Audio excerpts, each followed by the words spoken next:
Live. Yes. It's the Tim McKernan Show podcast. My name is Tim McKernan.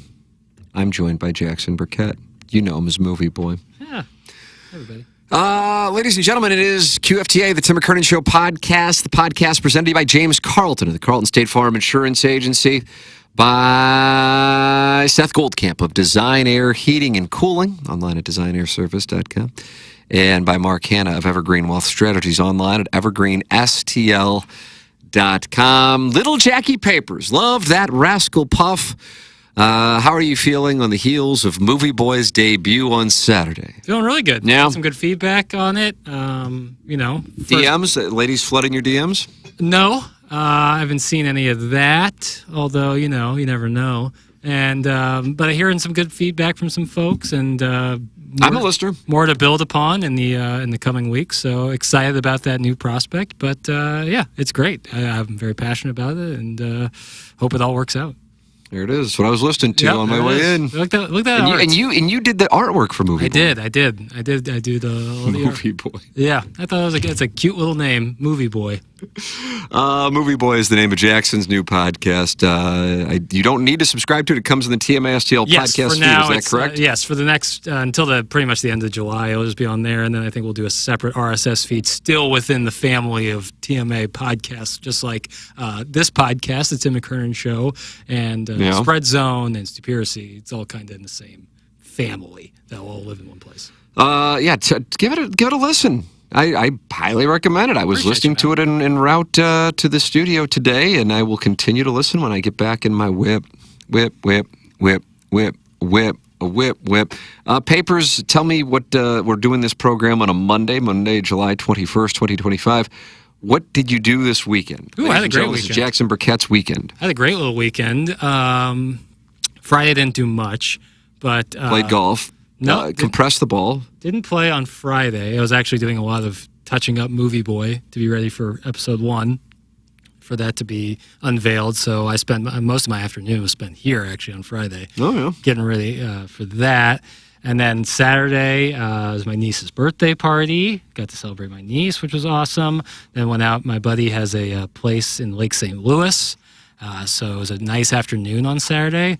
So went on the boat and did some of that action. It was really hot, and I probably didn't drink enough water. Did you pass out? No, but I went to dinner with some friends at O.B. Clark's. Oh, Dirty Wings? I got the burger, but one of my buddies got the Dirty Wings and loved them.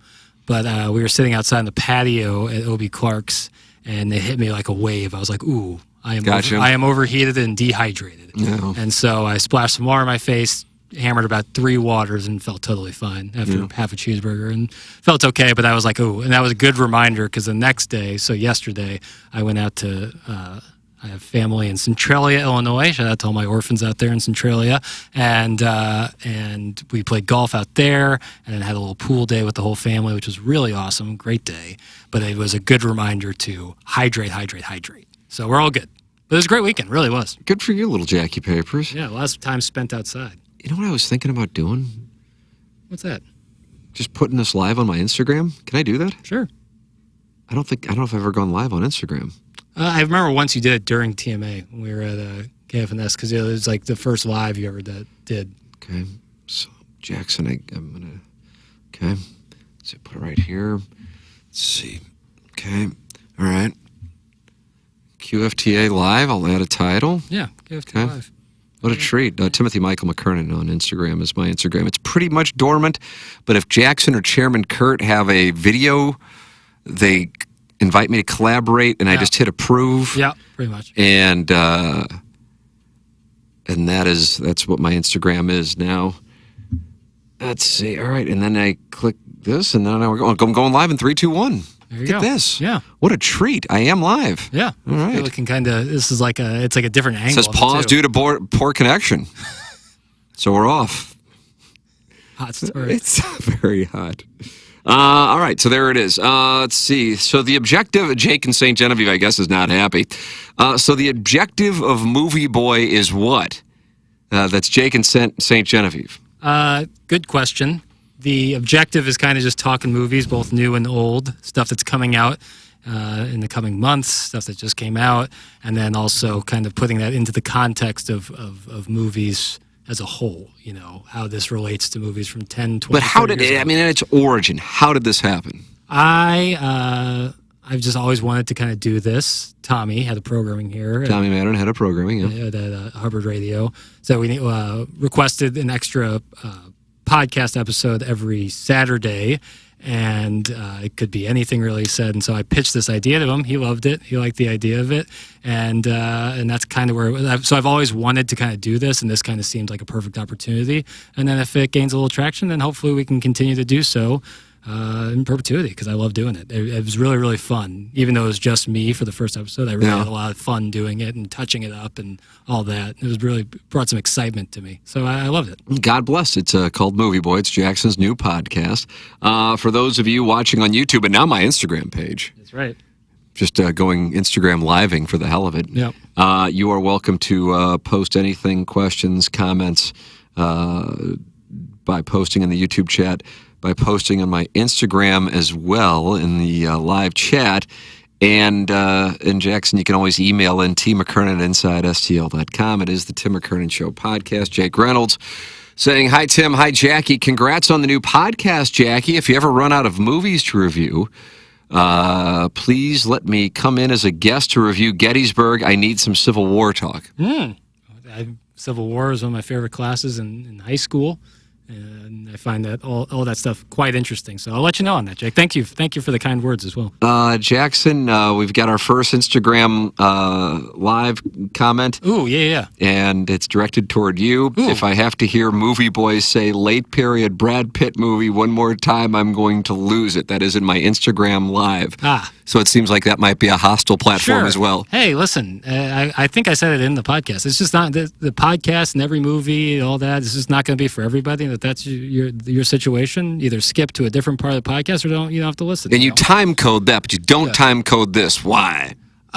Because of the comings and goings and goings and comings and coming in of topics and out of topics and back into topics and then out of topics again. That's correct. So it's I've tried time coding QFTA and I've done it before. And I can do it again. Okay. A young Pageview's just entered the Instagram live. I've loved. He had a great video over the weekend of an alligator on the side of a being highway, eaten by a gerbil, being eaten by what can only be described as 8 million maggots. Whew. It was like you wouldn't think. Like when you first saw the video from far away, it looked like it was like I don't know what it was, and then he got closer, and there was, no joke, at least 1 million maggots on this dead alligator. It was disgusting, but also very interesting. He's done some great stuff with the Instagram videos. I'm a YP Lemming. Yeah, all right, let me see what I got going on here in the YouTube chat. Where did the name Jackson's Little Papers or whatever come from? Jackson's Little Papers. Yeah. It's a great question from the Crestwood Coyote. This was coming from YouTube. Jackson... Peter, Paul, and Mary had Puff the Magic Dragon, and Little Jackie Papers as the title character. That is... Yes. And Tim's been saying Little Jackie Papers, or Jackie Papers in general, long before I ever came on TMA. So much so that my gamer tag on PlayStation is Jackie Papers. Oh, is that right? Yeah, because of TMA. Are you playing a college football season? Not yet. I haven't even bought the new game yet. Are you going to get it? Probably right around college football season. I'll purchase it. Yeah. But not to do it right now. I don't know. When you're ready to talk Lebowski or Bull Durham, I'm there. Happy to break down Sing 2 and Moana 2. That's from Al, and he is in Dadeville. Oh, yeah. Bull Durham gets mentioned often in F1. Those are? Yeah. The relationship between two of the characters is very Bull Durham-esque. Hi, cuties. Thanks for being here. That is from Brian Henshin. He, of course, covers the Colts in Indianapolis. Tim, question, please. I've been confused on the Prod Joe timeline. I know he got fired for saying he shouldn't have to, management, but on the Skelly, there's a Prod Joe last day segment. Same timeline? That's from Jake Reynolds. Producer Joe was the original producer of The Morning Grind. I think his first day was sometime in August of 2004. Jackson, the show will be celebrating its 21st birthday on July 26th. Mm-hmm. He was fired in,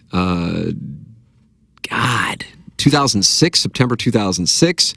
And when we went to 1380 ESPN in September 2007, producer Joe joined us then, and he was with us all the way until the day that he decided sports talk radio was not for him, and he left in March of 2013. Right. That is the producer Joe timeline. Yeah. But he has appeared on the Pick Six podcast and is the commissioner of our fantasy baseball league, and is an absolute delight. Yeah, he's filled in a couple of times as when someone's out of town. Yeah, love that prod, Joe. Boy, more questions for Jackson via my Instagram. Oh, nice. Are you planning to see the Fantastic Four movie or the new Dave Franco horror movie together? I plan on seeing both of those movies, yes, and discussing them on the podcast. On Movie Boy. Oh, yeah, for sure. Especially the Dave Franco, Allison Brie movie. More questions in my Instagram. About this Instagram Live thing, I just had it open. I'm like, oh, go Instagram Living. Yeah, I guess this is a good strategy. When is Gabe coming on, making his glorious debut for the 2025 season? That's a good question. I was texting with the Colonel yesterday. Maybe I'll ask him about this week. Yeah, Friday. Well, I'm off. Yeah, right. Well, anytime, really. Yeah, tomorrow, Wednesday. Yeah. Love that. Every time Gabe comes on, it's a real treat. Were you surprised? I look forward to hate watching Movie Boys Pod. Hell yeah. It's fine. Is your podcast on YouTube too? No. So it's going to be difficult. Watching it, yes, will be difficult. You can theater of the mind, but yeah. Let's see. Were you surprised that Joe Buck was so critical of Cardinal ownership management for the current state of the franchise? I was a little, but pleasantly so. Hopefully the DeWitts take it to heart. That's from Jeremy, and that's in the YouTube chat. Let's see. How would I answer that? Based on our conversations away from the show, I know he is quite frustrated. How direct he was on the air, I knew that was how he felt.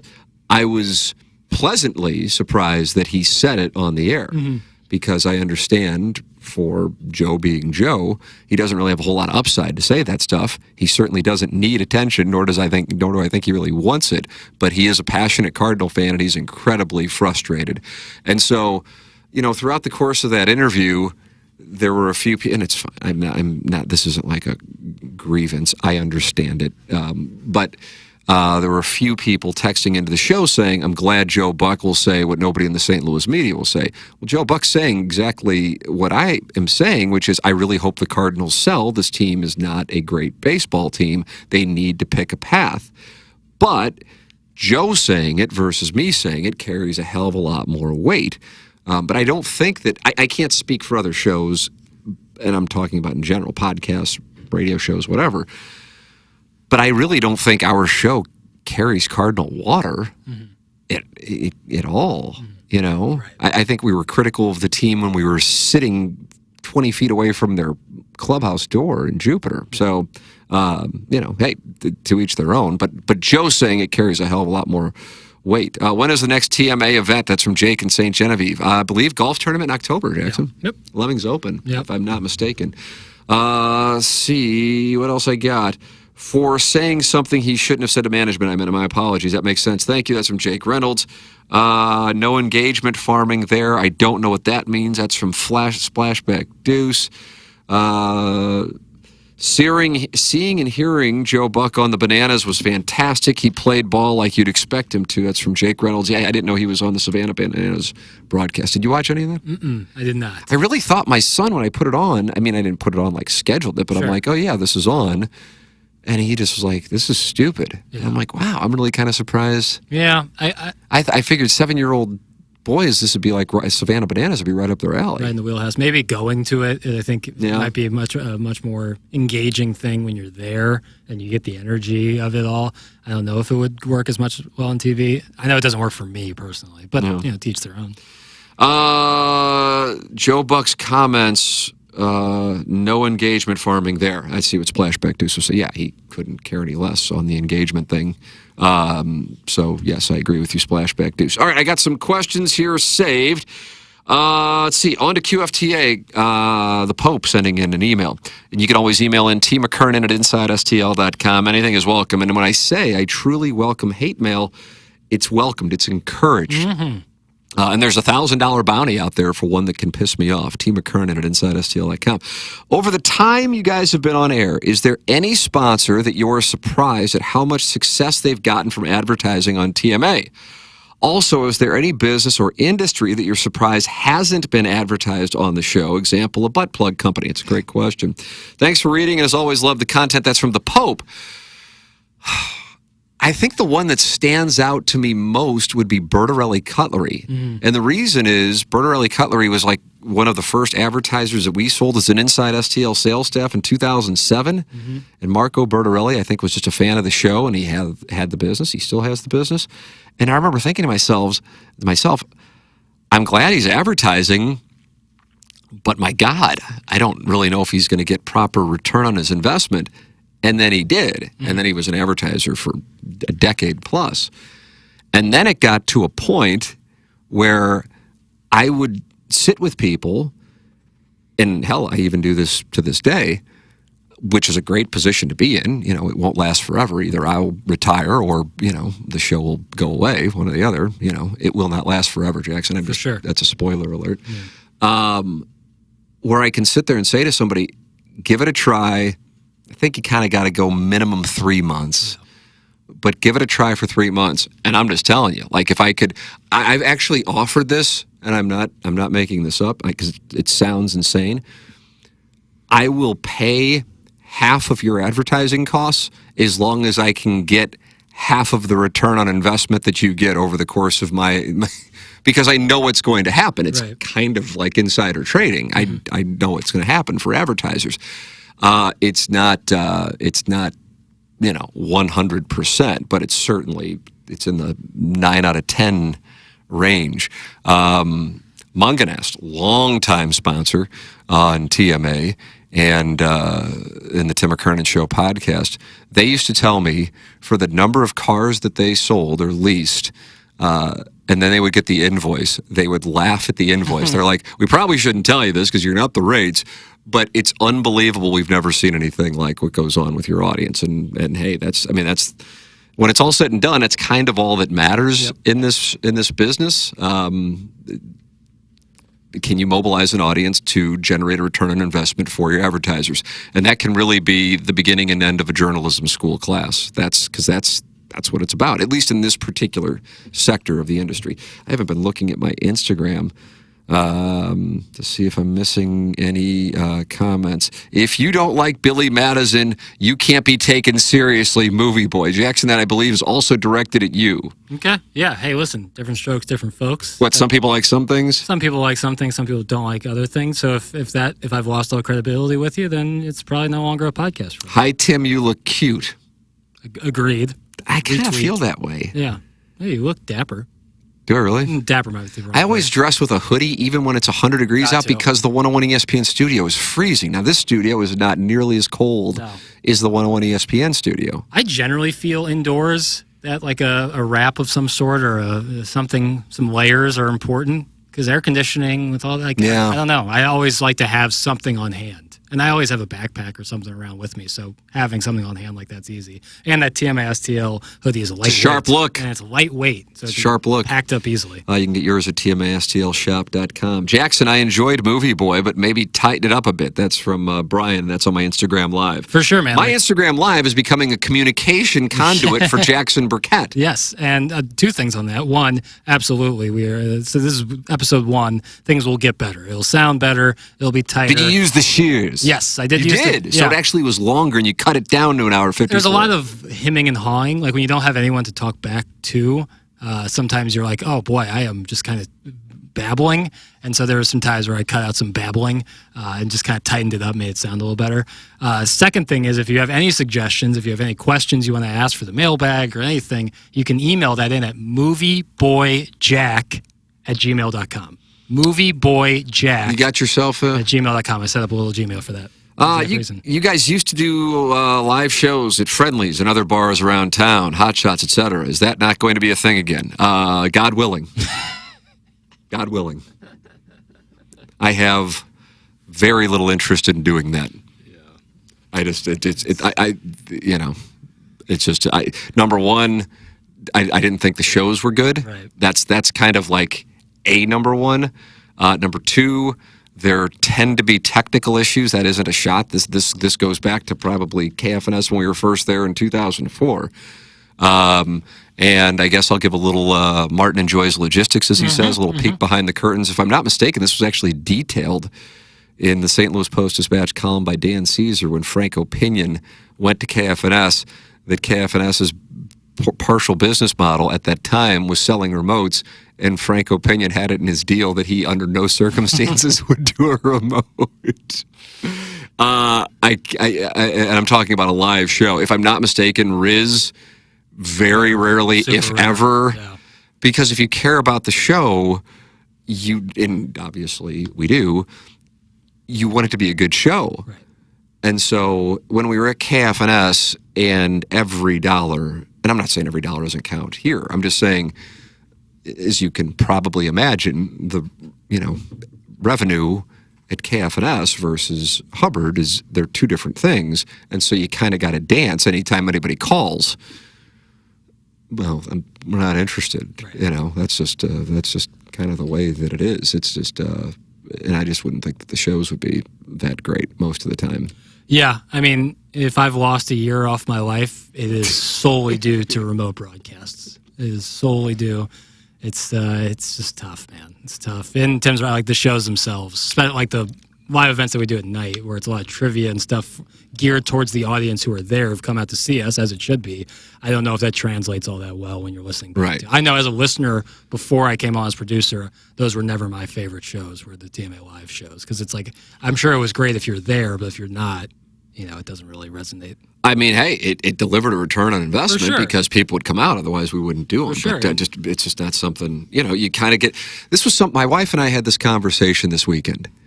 I don't know. I hope the sooner you can arrive at this point, I think it's the better. Mm-hmm. Get comfortable saying no. Mm-hmm. I am there. And it's really lovely. But it's one of those things you don't really even think about until a certain point. And I don't really know. I don't have like counsel on how to arrive there. I'm just telling you that I am there. It's really enjoyable. And this isn't necessarily I'm actually really speaking more so personally, but certainly professionally. For example, sitting to your left and my right is a yellow flotation device that hit the salt water of the, do you say Caribbean or do you say Caribbean? I say Caribbean. Caribbean. Billy Ocean said Caribbean, but otherwise I don't know if anybody... Pirates of the Caribbean. Yeah, sure, there you go. Right when I saw it was offered to the Plowhawk, and he said, "No way I'm doing that, dude." And then Jackson was asked. Yeah. And I saw right there the difference. Yep. There's the Plowhawk 9 years into his tenure. He knows there's no upside. Yep. No way I'm doing that, dude. And then there's Jackson. Still happy about the Missouri win against Iowa State. Big win. Sharing a bed with Lisa Ann. Yep. Riding high, dopamine. Yeah, boat drinks well within my person. And then the man is, and I thought, boy, and I really did. I may have said it to my wife, who was with us on that boat. Said, I'm going to need to have a little talk with Jackson. Yeah. Pull him aside and say, hey, you don't need to say yes to everything. But over the weekend, there were some things that popped up and that lurk on the calendar. And I'm telling you, now, if I'm looking forward to an event, I look forward to it and I anticipate it. But more for every one of those, there's usually about 4 or 5 that I'm not, that are on the calendar. Right. And I said, to my wife, I said, I'm not interested. And I've been telling her forever, because, I have a larger family.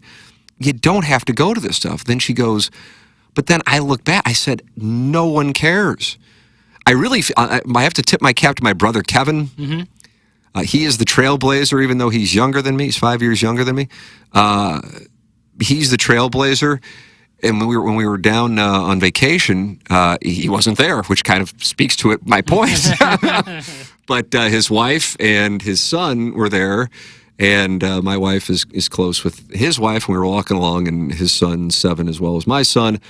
And my sister-in-law said something along, people always wonder why Kevin's so happy, and the answer is because he doesn't do anything he doesn't want to do.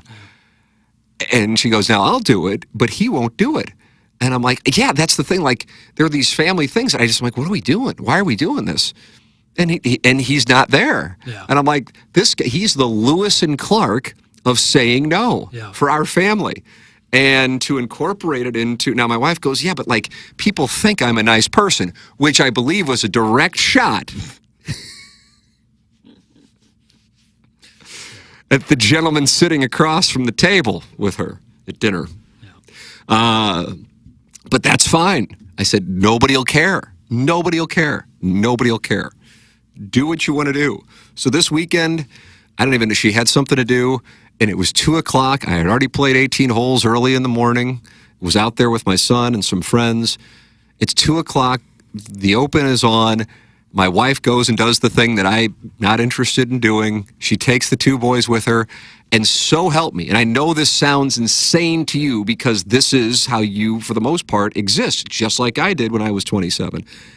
I had the house to myself, and I didn't have anything to do. Yeah. Like, usually if I have that, then I'm like, okay, I got to do something. Right. And I go, I don't know.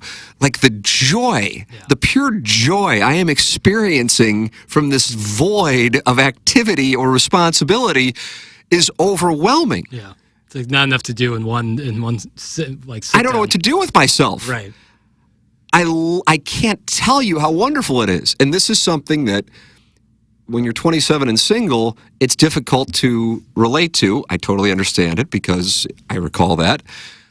But for all of my listeners, both husbands and wives, or, you know, if you have a significant other you're living with and you have children, you know exactly what I'm talking about. But it's the byproduct. There shouldn't be things in your life. I mean, some they're going to be there, you know. But I'm talking about when it starts to overload the calendar, or if it's an experience in your job. I just think there's something to be said for saying no, and then you make a change. Yeah. If you can't say no, right? How do you feel about that, Pappas? I'm getting more comfortable with it. It's still hard for me because it's like some things like you like just can't say no to, like in terms of like certain aspects, whether it's professional or personal. But there's other things where like I'm getting better at just saying no, like not giving an excuse why I can't do something. Just be like, no, I can't do that, or no, I'm not. I don't want to do that. I'm not doing that. Because I know, like for me, if I ask somebody to do something and they're like, no, can't, or don't really want to, I'm like, okay, I respect it. When you give me like this long-winded answer of like why you can't, it's like, yeah, the answer is no, and that's cool. And like, then you feel like you're getting bluffed a little bit? Maybe a little, but maybe like I think I just like am getting better at being like, no, I don't want to do that. Like, and that's it. Like, I don't need to have a qualifier, and it's not disrespectful. It's just like, no. If anything, it's like, yeah, I appreciate it. Yeah. I mean, very. One of the positives of being a public pervert. Mm-hmm. I think I'm listed by the government as a public pervert. Back at the baseball card stand. That's correct. Is that I rarely get asked to MC things. Mm-hmm. I don't want to MC things. This isn't like something I'm like, man, I wish I could not spend time with my family or my friends and do something for free for people who expect me to play a G-rated, you know. Right. I don't want to do it. But the limited amount that I've done, I think I'm going cold turkey. I'm out. Yeah. And this isn't like Martin will do, I feel like, a whole hell of a lot of them. Yeah. Tom Ackerman, Randy Carricker, Frank Cusimano. I might be missing another one. Maybe Martin. That might be your Mount Rushmore of St. Louis banquet hosts. Yeah. How do you feel about that? Am I missing anybody? You can tell me in the YouTube chat or my Instagram. No, that's pretty solid. That's pretty solid. I've seen a couple of Tommy Ackerman do. Yeah. Yeah. Iggy just said, wait until you turn 68. My days are filled with nothing every day. That's on my Instagram, too. Nice. Is Iggy in both the YouTube chat and I don't the see him in the YouTube chat. 65 friends are in the YouTube chat, youtube.com/TMASTL. For those of you on Instagram wondering what the hell this is, I just decided to and then he just wrote McKenna. Oh, Brian McKenna. Oh, yeah. Brian McKenna would do a lot. Yeah, I feel like Brian, I don't know how, I'm sure he emceed a good amount. I just feel like he just promoted charities. Like, from like the goodness of his heart. Right. A true thing. I mean, I can't say enough about that, and it's not because he's passed. I had him on the podcast. He obviously was alive and well, albeit battling cancer in 2019 when I had him on, and he said in 2014 when he was diagnosed, that's when he decided to become charitable. And like anytime I've talked about it, I'd say my reaction would be the inverse. To his credit, he was the inverse. All right, let's see what I got here in the YouTube chat, Jackson. Wasn't there an advertiser who stopped advertising because he got too much business that he could handle, than which he could handle? That's from Jake Reynolds. I know this sounds crazy. That did happen. I'm pretty sure it's Mark Milton. Yeah, that's what I was thinking. That's what I was thinking of. Yeah. Yeah.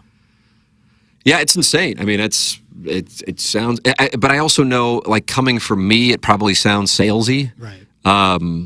It's the truth. I mean, hey, for Sound Story, I bought advertising in 4 or 5 different markets around the country.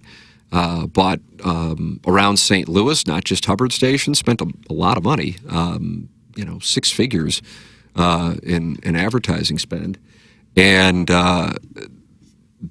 TMA. And listen, by the way, it's not what I wanted to happen. Mm-hmm. If anything, you're like, okay, let's find the other things that can deliver when you're spending that money. Right. But TMA delivered by far the most. And 101 ESPN, that's the truth. I know it sounds... listen, if I were you, I'd be skeptical of it, and you think I'm bullshitting you, but I'm just telling you that's what really happened. Which is why when we did a Christmas campaign this past year, the only places I were on TMA and 101 ESPN.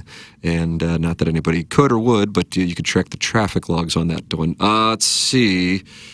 in the YouTube chat, and it's active as the day is long, Jackson. Hello, everybody. Our arch is the best arch. Go Arch City. That's from Doug Joseph. Nice. Yeah, agreed.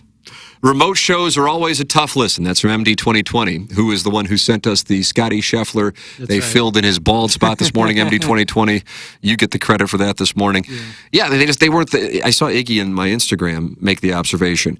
They weren't really TMAs. They were like trivia, because you wanted to interact with the audience, as opposed to just sit there and watch 4 or 5 doofuses sit at a table and bullshit like we normally do. You know? Right. And if on days of TMA Live, we have been coming off of already doing a full TMA show.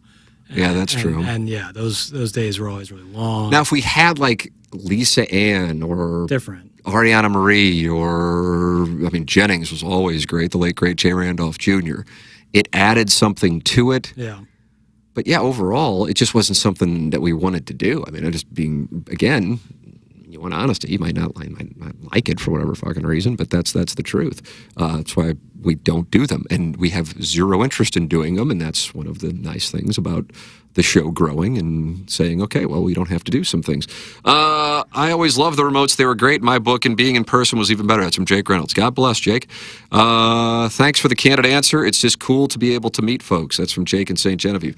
Yeah, I would say golf tournaments, and we'll do a TMA Christmas party. Yeah, there's better, and which are the year-end awards. Right, better avenues for... But what we were doing in the final couple of years at KFNS were every single month we were doing one. Yeah. And it was not something that in an ideal situation we would be doing, because then they also kind of get stale, you know? Yeah. Yeah, it's tough to have new stuff every month. Let's see. Without TMA Live, we would have never met that 2019 International Boy Sled of the Year, though. I think that was the TMA Live where Swope almost caught a dart to the neck. That's right. That was a great one. But that was the Christmas one. Yeah, there's times where like a Foot Fetish Friday when Jay was still with us and doing those, a whole different ball game. But yeah, by and large, I would say not the best. Did Jackson shave? That's from Jackson's Thought Experiment. I did shave. When did you do that? You gave up on the beard? Yeah, I gave up on it. I saw a side angle picture of myself, and I was like, ugh, I'm getting rid of it. It what was the issue? I also had whenever I have facial hair, I have this terrible habit of touching my face too much, which is both unsanitary and just a bad tick to have. And so it's just best to get rid of it. I gave it the old college try, and that was like the longest I've ever gone without shaving. And if that's the best I can get, it's not in the cards. I have to tell, with regard to my beard, I honestly, listen, I recognize where I am. If I'm giving myself a straight assessment here, and I'm being, this is Jackson, I'm being as sincere as the day is long. For sure. I want you to understand what you are experiencing right now. Yeah. You got the Obama fingers up like you're giving this speech. I do. That happened. I think I'm a St. Louis 6. Mm-hmm. I really do. Okay. But I'm the ball is the ball, the strike is a strike. Mm-hmm.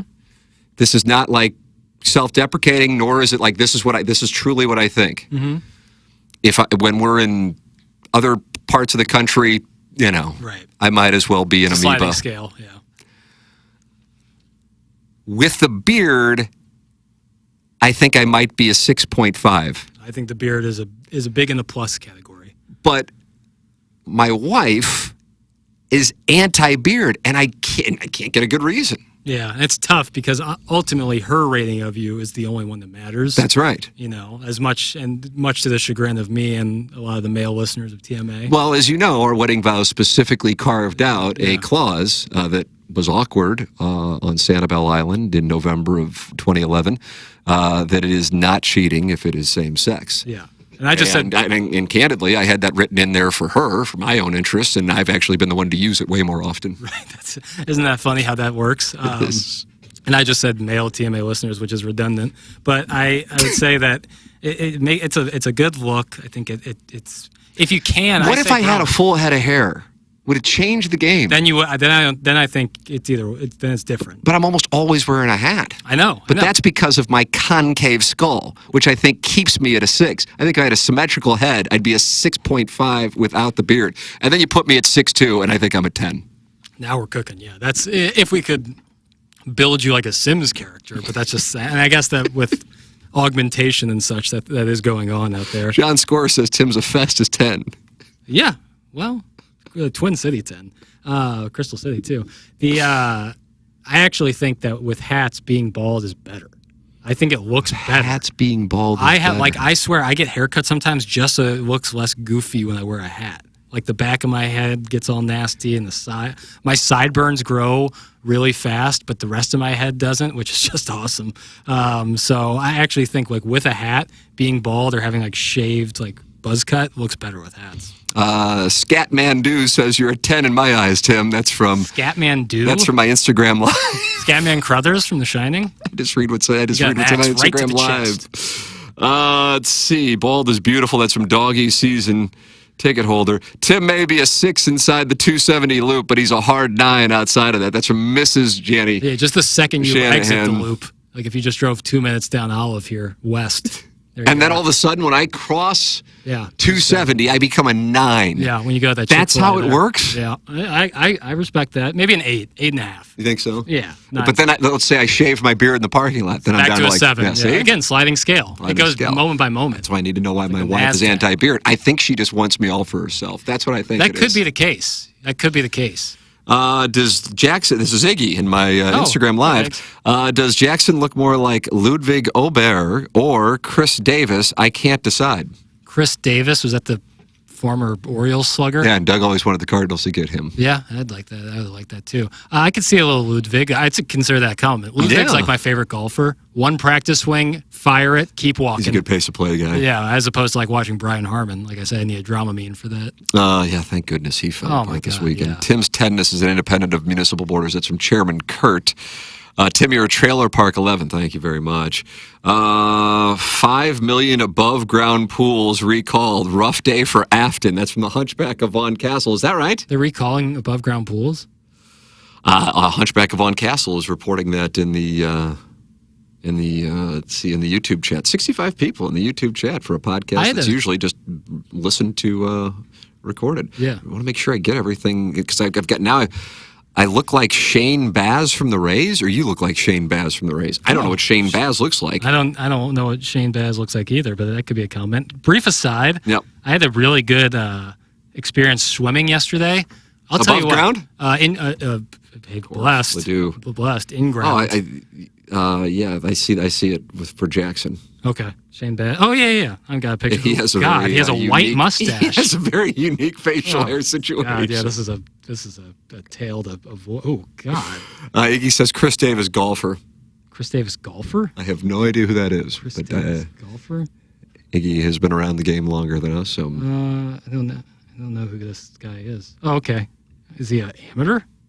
Like an amateur golfer? How do you know about him? he's doing it for his DraftKings. Yeah, he's locked in. But I went swimming yesterday. Uh-huh. When it's hot out and you get a good swim Where are you in, swimming at St. Louis? my family, my aunt and uncle have a I little bet. pool in Centralia, Illinois. It's Centralia, Sure. Illinois, so it's not the world's biggest flex. What a great experience. God, I love to swim. When it's hot out and you get into a pool, that's the best thing you can do. I know this is a simple take, No, there's nothing wrong with that. but I love that. When we were on vacation, my sons loved to go in the pool. Yeah. And I don't know, I guess they pumped in cold water because it was so damn hot there. Yeah, I bet. And initially it's a little rough. But I was kind of like, I'm kind of dreading this. Yeah. All I want to do is play golf the entire time. And as you heard, just be left alone. Right. I'm the original Clark W. Griswold. Yes. But I was like, ooh, this is kind of enjoyable. It's really it's great. And it's best actually right after a round of golf when you're hard in hell and you can just take a quick dip. Oh, Bill. It's the best. Oh, Bill. Cam Davis, Iggy says, was an autocorrect issue. Cam Davis. Okay. All right, let me go more into emails here. Tim, you've mentioned that when you listen to old shows of yourself, so like old morning grinds, Sure. and some TMAs, you've mentioned when you listen to old shows of yourself, you notice how different that person is compared to the person you are today. For me, I look back and cannot believe how confident but often misguided I was in my younger years, especially in my 20s. Yes, that's one of the things that I hear, and it makes me ill in myself. Quite frankly, it's embarrassing and cannot believe how dumb I really was, considering that Jackson is only a few years removed from university. Are you willing to predict anything that you think he does or says now that he will look back in 20 to 30 years and be embarrassed about? That comes from Not Caller Adam. P.S. As always, again, I'm enjoying the show. Whew. The answer to the question is you will be embarrassed by something, I get embarrassed like a week later. but I don't know what the hell it will be that you will be embarrassed by. Yeah. That's my answer. And I'm not, obviously, if I thought there was something, I would tell you. I don't, like, because you are, as you've said before, an old soul. Mm-hmm. So with that established and with the fact that you conduct yourself like a professional and a kind, normal human being, I don't really know what it would be, but I know that for you, there would be. For me, I can't stand to listen to. There are interviews that I do, and I'm like, oh, shut the fuck up. Like I'm stepping all over it, or my laugh, which drives me up the wall, but that's how I laugh. And I'm like, I can't listen to myself even now. But the stuff from like 2004, 2005, 2006, I'm just like, Yeah. just like an asshole. Yeah. Just like a bad fucking, just like, God. I think that's healthy though. Like looking back, like personal growth. Like I think if There's you're personal growth, but then there's like I can't, like I'm just so like I'm disappointed in myself actually. Sure. I mean, that's because again, it's not like I was 21. Yeah. I was, 27 when we started the show. Right. Well, I certainly regret the yellow flotation device. Just There you go. There's your answer, Not Caller Adam. It's the yellow flotation I might device. have regretted that in the moment, like while it was happening. I felt sense of regret. But I feel embarrassed by shit that I say. Like people will come up to me and like be like, "Oh, I listened to this part of the show. How embarrassed!" Or like this part. I was like, "Oh yeah, I'm embarrassed by the fact that I said that or did that." It's like really mild, like embarrassed. Like I'm not like ashamed of myself by any means. It's like, "Oh, that was goofy." I can't believe I said that. But in the moment, you're just like, well, it's part of the gig. I guess if you're looking at it from because you're talking about what's healthy, I guess it's good because it'd be one of the things that I talked about, which I'm all for. I had a great time, and it was fun, but it would be strange if I were still doing the things that I was like at 48 at this point now. Now, if I were single and not married and no kids, I suppose it's different. Still might be a little fucking strange. But the stuff that I was doing at 26 and 27 when I was starting out on this show, and doing that now, God, that'd be like, to me, it'd be pathetic, Right. Yeah. I think from a personal growth standpoint, you like kind of want to look back on your life and not be embarrassed, like proud of some things and embarrassed by some other things, or cringe yourself at other things. And if you didn't, I think it would just kind of be like you didn't really mature as much. And there's also just like kind of hearing your own voice is always sometimes tough. Yeah, that's what I'm saying. Like people be pulling sound story clips or something like that, or podcasts, like the Maroon and Freeze interview that will never be released apparently because it's now 5 years old.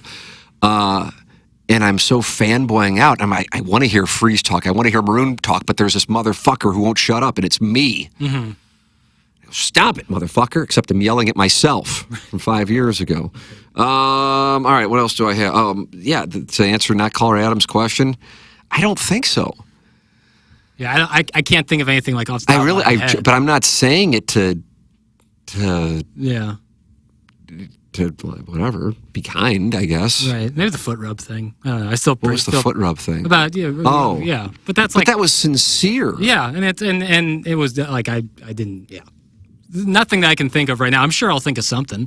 I'm sure in 10, 15 years I'll look back at something that I've done and be like, wow, how embarrassing. But at this moment, in this juncture, not really. I really can't think of it. Nothing that would be like, wow, I'm actually embarrassed. Like if you're live and we've done however many shows at this point with 21 years and 5 days a week, inevitably you're going to slip up and screw up. Yeah, right. Probably any time where I get like defensive about anything, because it's just like, because in the moment you're like, you're not seeing red, but you're like defensive about something. Yeah, that's a nice play. And once you look back on it, when you're totally calm and relaxed, you're like, oh, I look kind of like a weirdo. That's one of the things actually. Now that I'm thinking about it,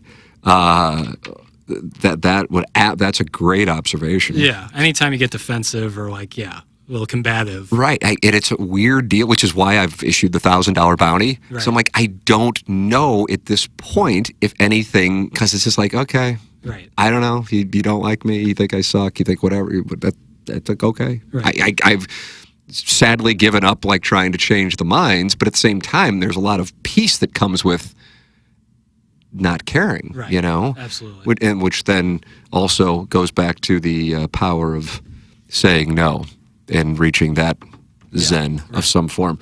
All right, I haven't been in the YouTube chat here in a while. Let's see what's doing on Mom Foot Rub. Never forget. That's from the Hunchback of Vaughan Castle. Centralia, winningest high school basketball program in the nation. That's from John Scores.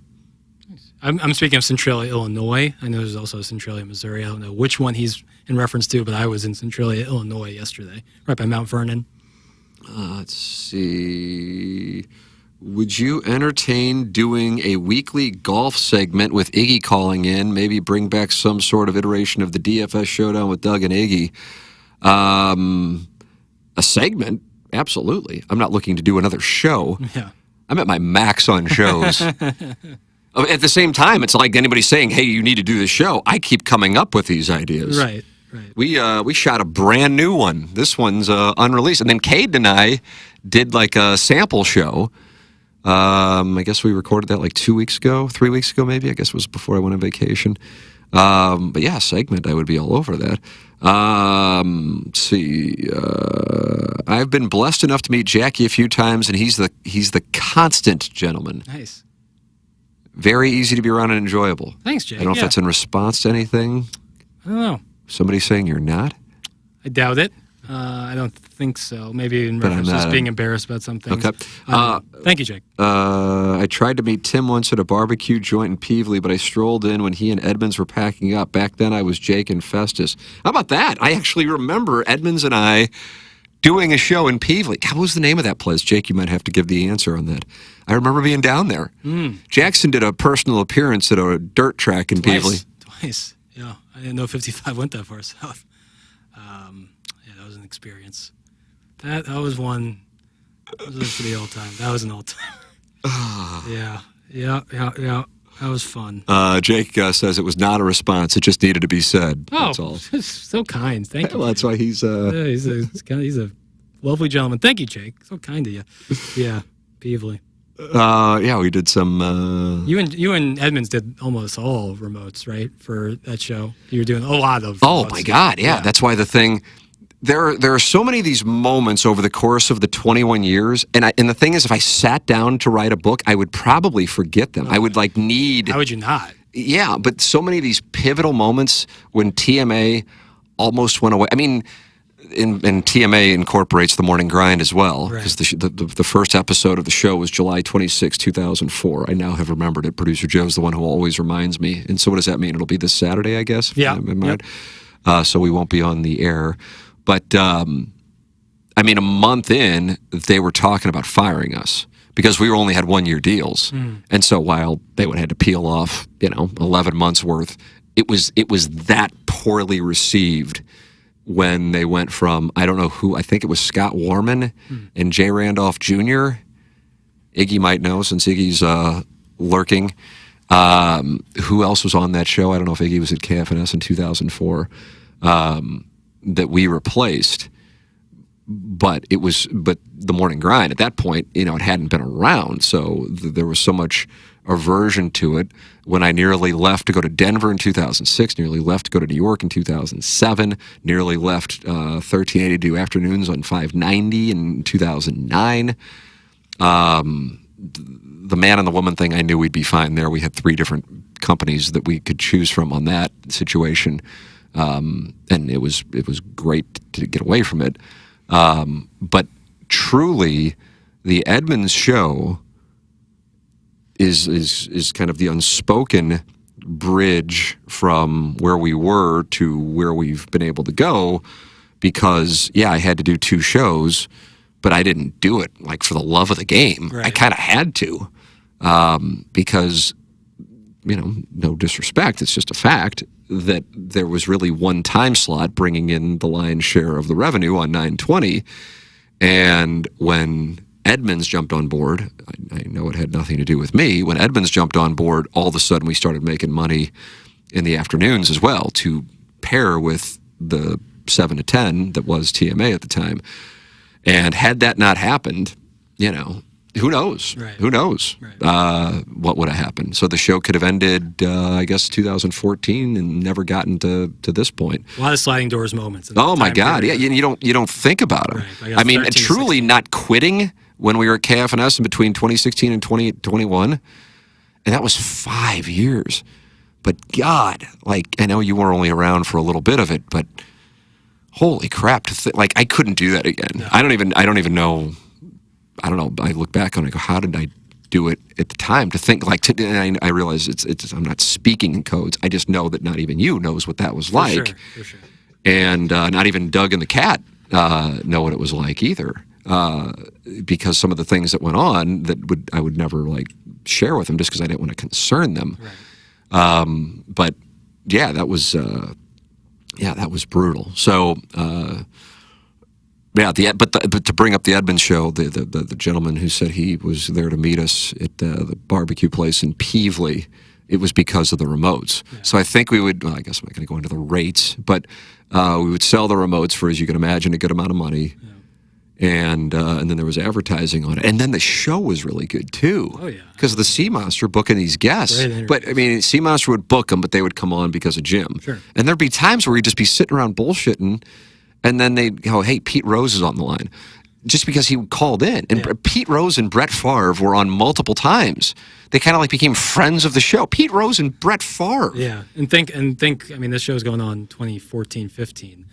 Brett Favre is fresh off of his, I guess, 3rd or 2nd retirement, and still, very much, a lot has come out since Brett Favre. But at that time, Brett Favre, I mean, it's a huge guest. Same with Pete Rose. Up until the day he died, still. It was. I mean, it was insane. I mean, hey, we had to do the remotes because that's how we made a large portion of the money. But that show was different than TMA because it was just me and Jim talking. TMA is kind of. I mean, I don't need to explain it. I gather most people kind of understand what the thing is. Let me see what else I got here. Centralia, Illinois Orphans, Jackson. That's right, home of the orphans, and then the girls' teams, Tim, are called the Orphan Annies. That place is closed, I'm pretty sure. That's from Jake and Say. Yeah, I'm pretty sure. I don't remember what the name of it was. Someone said the Hillbillies. Oh, I don't think that's what it was. Okay. It had a great barbecue sauce. Is that the key to you with barbecue? Is the sauce or? I guess we haven't done QFTA in a couple of weeks, so I haven't said it. Maybe I said it on TMA. Uh-huh. The wings at this place right. in South Carolina where we were. holy shit. And there was no sauce. It was just this dry rub. Yeah. My son talked about it a couple days ago. He goes, we need to get back down there to get the wing. That's all he wants to do is get back down. I would say it every time, and I go, I got to figure out what this rub is. Yeah. I cannot tell you how good these wings were. That's what I've noticed. With The only thing I compare them to locally is the dirty wings at Obie Clark's and the Hive. Yeah, I've noticed that with me with barbecue is like the rub, like with like Salt and Smoke, our friends at Salt and Smoke, like the bark around the brisket is so Oh good. yeah, that's what Tom's got going at Salt and Smoke. Right, like you almost don't even need sauce with it because that bark's giving so much flavor. And I love a well done dry rub chicken wing, and when I say well done, not like cooked forever, but like really properly done. Dry rub is just as good as any sauce, if not better.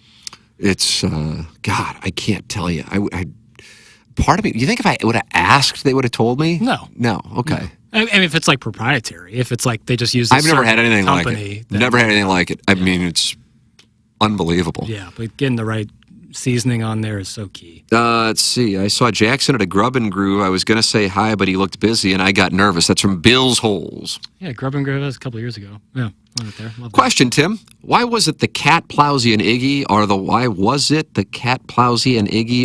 ones that would constantly be on the chopping block? Well, if Iggy is active, this would be a perfect opportunity for him to tell stories that he has said he tries to tell when the Post-Dispatch calls him, but they always get edited. So I'll let Iggy speak for himself on that one. Let's see. The Cat did not like John Hadley from the get-go. And so the Cat and I worked together from 2004 to 2000, I guess Hadley was hired in April of 2017. You missed out on that, Jackson. I know. I can tell. There was an introductory email. Wow. The Easter email, as it's known. I wonder if I might still have it saved. I'm sure. I bet I have it saved, actually. But at the announcement that he was taking over, the Cat just couldn't believe that he was hired. So the Cat had never been, from 2004 to April 2017, you're talking about 590, 1380, back to 590, 920, and then back to 590. He was let go at KFNS, which led to the Bob Fesco era, but that was not a personal thing. Mm-hmm. That was, it was ridiculous and a huge mistake, and even they acknowledge that now, but or not even now, years ago. But it also, my understanding is not what was supposed to happen. But it wasn't like there were issues. Here's a guy I worked with for 12 and a half years, I guess, approximately more than 12 and a half years, with like zero issues. And when John Hadley was hired, that changed the dynamic immediately. I guess the best way, and the Cat can speak for himself because he's the one who told me the story, that when they had this introductory thing at Kirkwood Brewhouse, and there were a lot of people there. There were a lot of people working there. The mistake was like 95% of them were on air or producers. You need to have like 50% minimum be salespeople. But I think the way the Cat told me the story is Hadley came up to him and said something along the lines of, "Hey, big boy, I'm really looking forward to working with you." And the Cat said something like, "I answer to Tim McKernan," and then Tim McKernan only, something along those lines. And that's the Cat. Yeah. Now, I know a lot of you, because this is what people enjoy, will, like pleasure themselves to that. Say the Cat's the greatest. And that's wonderful. But if you want to, like, hey, what a great endorsement of me, even though I had nothing to do with operating it at that point. I'm like, oh, like you just unnecessarily created a situation for yourself. And from that moment forward, the Cat believed that he was in their crosshairs to get him. And it happened so many damn times. The Plowhawk, I don't know on the Plowhawk. I don't know. Iggy's in there. Iggy, you got to go to my Instagram chat because it looks like he's answering it in the Instagram chat. Yeah, Iggy is telling the actual story that I know, but it's Iggy's story to tell. So can you go back and look at Instagram Lives in the comments? I'm sure if you save the live afterwards, then yes. Okay. Yeah. Iggy is telling the story because I got a voicemail on my first day back from paternity after my 7-year-old son was born. My now 7-year-old son. Like 7 at night, just a voicemail letting me know that the cat and Iggy were fired. Welcome back. Yeah. Hope you enjoyed paternity for 2 weeks. Yeah. 40% of your show has just been whacked. Yeah. So Iggy's thing was totally separate than the cat. The cat's thing goes back to, I believe, that. And they were really, hey, listen, I love Charlie. But they really wanted to put Charlie in there. And hey, like I said, I love Charlie, but the way that I would want it done is, the cat or Doug go, okay, I'm done, and then like whack somebody. But again, it was personal stuff. Trying to think about the Plowhawk, I don't really know. I mean, I know he was let go a bunch. I don't think that one was.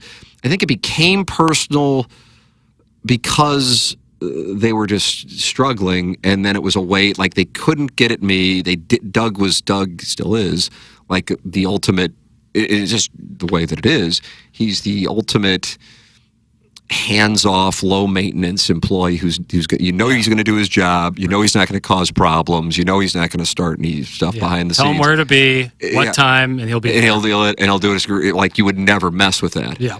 I'm under contract. They know what would happen, right. So that's the deal. But yeah, that there's the little anecdote, and the cat may have further color to add to it, but that's what I would tell you is I think that's what started it. Let's see what else we got going on here.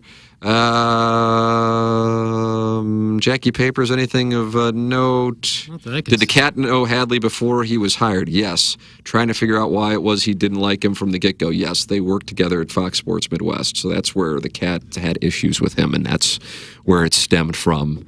Let's see. One of the best things I've heard on live radio was Hadley ripping Bernie Miklasz. That's from Splashback News. Never heard that. I don't know. I just got off the phone with a prominent sponsor of TMA to book them. After I told him I heard of them through TMA, he said, "We love Tim McKernan around here." Indeed, indeed. Jackson, isn't it delightful to hear those kinds of things? It's great. Yeah, it's wonderful to hear. Thank you for supporting the sponsors. Absolutely. That's the name of the game. Yeah, if you want to hear Iggy's story or read Iggy's story, Iggy said you probably can't read that, but that's what happened. Thank you, Iggy. You're exactly right.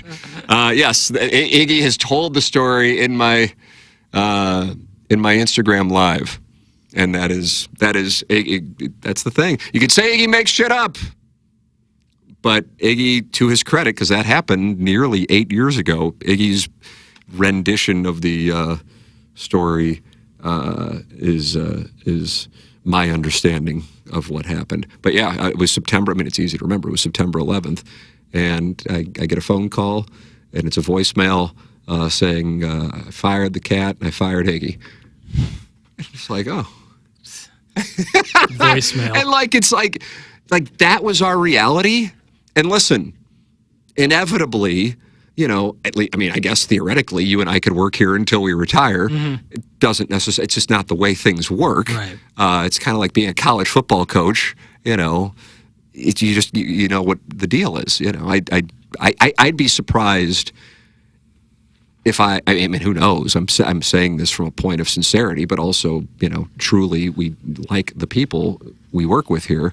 But I would be surprised if I continue to do this show that I would ever work for anyone again, just because the industry has changed, that you do not need to work for, a parent company anymore, which from my standpoint is a great thing. But without the parent companies along the way, in particular now Hubbard, I mean, TMA is reaching so many more people now. And fortunately, the show has been successful on 101. But it's reaching so many more people, so you can't just show up with a podcast and expect to have a following. Right. But when you have a following and then you get on a bigger platform like 101, the reality is I can't imagine. I mean, I guess it's possible. I don't know how. I mean, who and this is, I'm crowdsourcing, but who in our industry nationally that does like a show like TMA or this is an employee? Right. And don't get me wrong, there are some, but for the most part, take your pick of whomever. Right.